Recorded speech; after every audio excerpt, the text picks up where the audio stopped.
Hello, my wonderful viewers, and welcome to another episode of Betty Adams Overanalyzes. Today we are going to be taking a fully spoilery look at Kaiju number 8, chapter 93. My friends, I am not just a scientist for my day job. I am a science enjoyer.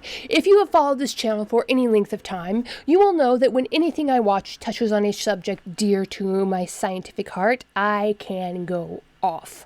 I have done entire videos just on how the fungal growths in the kaiju ant bodies, the way they move, the way they grow, were clearly taken from this one particular animation, which was to be found in a particular scientific paper.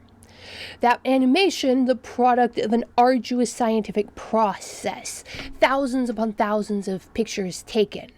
I have torn apart children's shows for putting the wrong, but very cool, dinosaur in the ground in Pennsylvania. This indulgence of mine, the simple enjoyment of gaining and dispersing scientific information, has provided both opportunity and challenges throughout my life. On the plus side, my work for the National Park Service was a positive delight. A pack of 30 kids wanting to hear what I had to say? Delightful. On the minus side, watching people's eyes glaze over as I enthused about fir cones might have been a bit distressing every now and then. See, the thing is, if you want to show people the really cool science thing you have to present it in a way that they will enjoy. It is very much like a plot twist in a story. You see where I'm going with this. If you set up a plot twist right, everybody will enjoy it. Except, that one guy who doesn't enjoy anything. If you don't foreshadow properly, if you bring a plot twist out of the closet like a Deus Ex Machina, however, everybody's just going to roll their eyes till they sprain the muscles. For a plot twist to work, people have to look back and say that they should have seen it coming. For a science fact to be happily accepted, you have to present it in the proper frame. Now, in my spoiler-free version, I went all into the scientific fact that showed up in this show. So this spoiler version is going to be all about the plot twist. And I am about to get all into the spoilers and bring my review around to how all of this is relevant to kaiju punching. So if you don't want any spoilers, I'm going to give you some time to wipe the potato chip grease off of your fingers and click away by checking out the links below the video to get yourself a copy of one of my books, Humans Are Weird, Short, Absurd Science Fiction Stories, or Dying Embers, a tragic novel. Now, on to the spoilers. There was a positively delightful plot twist in this chapter. A proper plot twist that was set up with a Chekhov's gun dozens of chapters ago. So, what happened? We were presented with the fact that Kaiju number 10 can extend his awareness, his consciousness, to his tail, and once extended to his tail, that tail can act independently of the rest of the suit. This was a plot twist that I did not see coming at all, but in hindsight, get it? Hindsight, because his tail has an eye now? It makes perfect sense and ties into Matsumoto's general respect for physics and science. Remember way back in the chapter where Vice Captain Hoshino was fighting Kaiju number 10 the first time. And the small plot twist from that chapter, when Hoshino uses his speed to dodge around behind Kaiju number 10's back and to get behind his eye, which turned out to be a huge, if perfectly logical on his part, mistake. Because Kaiju number 10, while only having one awareness, was actually a colonial organism, i.e. what appeared to be one body was actually multiple bodies joined together, each having its own eye, its own center of focus. Which means that Kaiju number 10 not only had 360-degree vision, but more importantly, 360-degree focus. This is also a bow from Matsumoto to the laws of physics and biology that the very concept of kaiju inherently defies. On real Earth, in the real world, organisms just don't get that big. However, also on real Earth, there is an example of a living organism defying its size restrictions.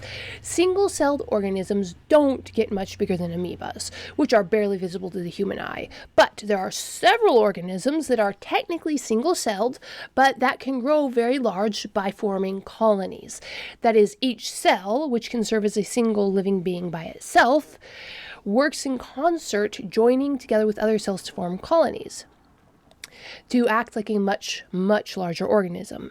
This is what Kaiju number 10 was clearly modeled on.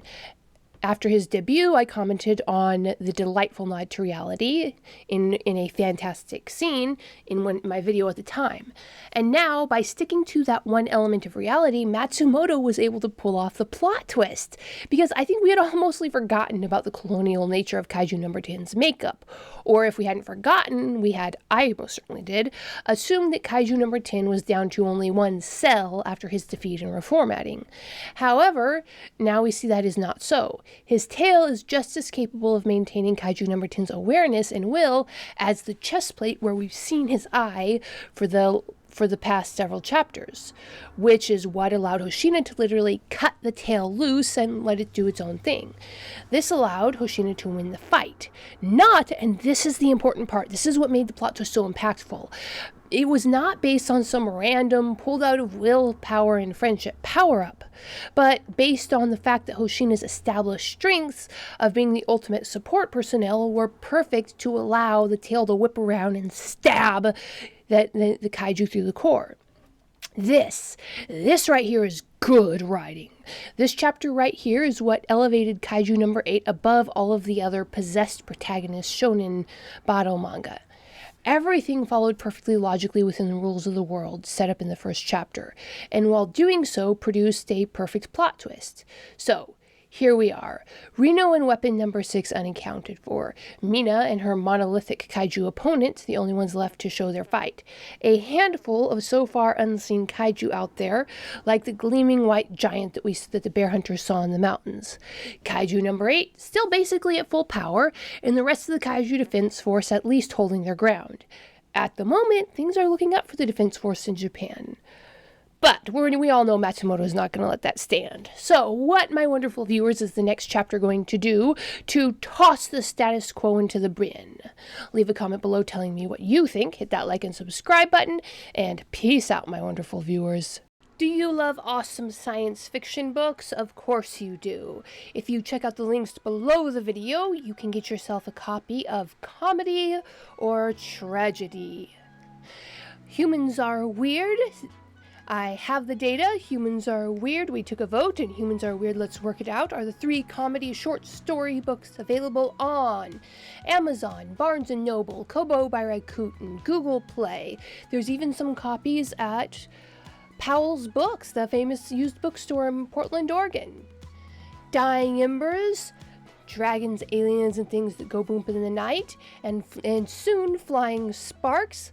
More dramatic, traditional science fiction novels are also available at Amazon. Flying Sparks is still in the pre-order page. If you want a copy, you can email me by contacting the website to pre-order yourself a copy. It's still being edited. So check out the links below the video to get yourself a copy of some wonderful science fiction.